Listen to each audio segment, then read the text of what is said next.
भाग्य में आ गया है बहुत ही धमाकेदार ट्विस्ट। जी हाँ, फिर से पलट गया है यहाँ रौनक और उसने दिखा दी है अपनी असली औकात।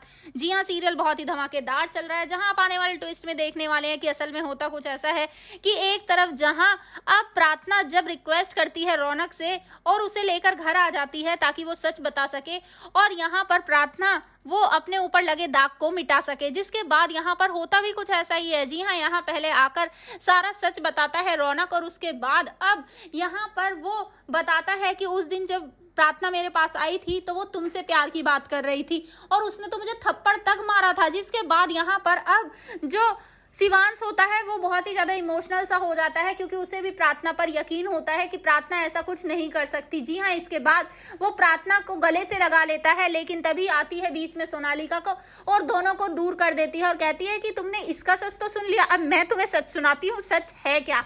जिसके बाद अब वो यहाँ पर एक ऑडियो रिकॉर्डिंग चलाती है जिसमें बात कर रहा होता है पायल और रौनक दोनों एक दूसरे से। जी हाँ, यहाँ पर पायल रौनक से कह रही होती है कि तुम और प्रार्थना तो एक दूसरे से प्यार करते हो ना, फिर तुम जाकर झूठ क्यों बोलोगे। जिसके बाद रौनक कहता है कि क्या करूं, मुझे करना पड़ेगा क्योंकि प्रार्थना की इज्जत का सवाल है। जिसे सुनने के बाद यहाँ पर हर कोई गुस्से में हो जाता है और प्रार्थना के तो होश ही उड़ जाते हैं कि ये पायल क्या बोल रही है, मैं तो रौनक जी से प्यार करती ही नहीं हूँ और ये झूठ कहाँ बोल रही है, ये तो सच बोल रहे हैं। जिसे सुनने के बाद यहाँ पर अब जो शिवांश है वो बहुत ही गुस्सा सा हो जाता है। यहाँ प्रार्थना जैसे ही बीच में उस रिकॉर्डिंग को बंद करती है तभी शिवांश कहता है कि मुझे वो रिकॉर्डिंग पूरी सुननी है। जिसके बाद अब प्रार्थना शॉक्ड रह जाती है। जी हाँ, यहाँ प्रार्थना खुद को इनोसेंट प्रूव करना चाहती है, वो अपने ऊपर लगे इस दाग को हटाना चाहती है क्योंकि उसे पता है कि उसने कुछ भी गलत नहीं किया है, लेकिन फिर भी सब लोग उस पर इल्जाम पे इल्जाम लगा रहे हैं। जिसके बाद सोनालिका तो अपनी सारी हदें पार करने वाली है, वो प्रार्थना को बहुत ही उल्टा सीधा कहने वाली है। यहाँ पर अब वो बुआ जी से तो ये भी कहते नजर आएगी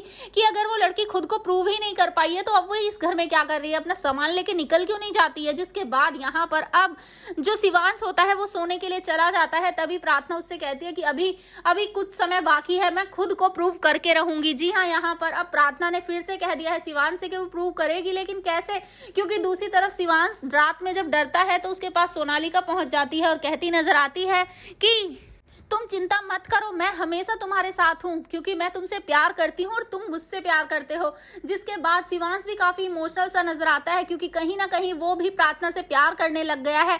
उसे प्रार्थना पर यकीन है, लेकिन इतने सारे सबूत, इतनी सारी चीजें देखकर उसे समझ नहीं आ रहा है कि आखिर वो विश्वास करे तो किस पे करे, प्रार्थना पे करे, उन चीजों पे करे या फिर करे घर वालों पर। जी हाँ, इसके बाद अब यहाँ पर शिवांश बहुत ही ज्यादा टेंशन से में नजर आ रहा है।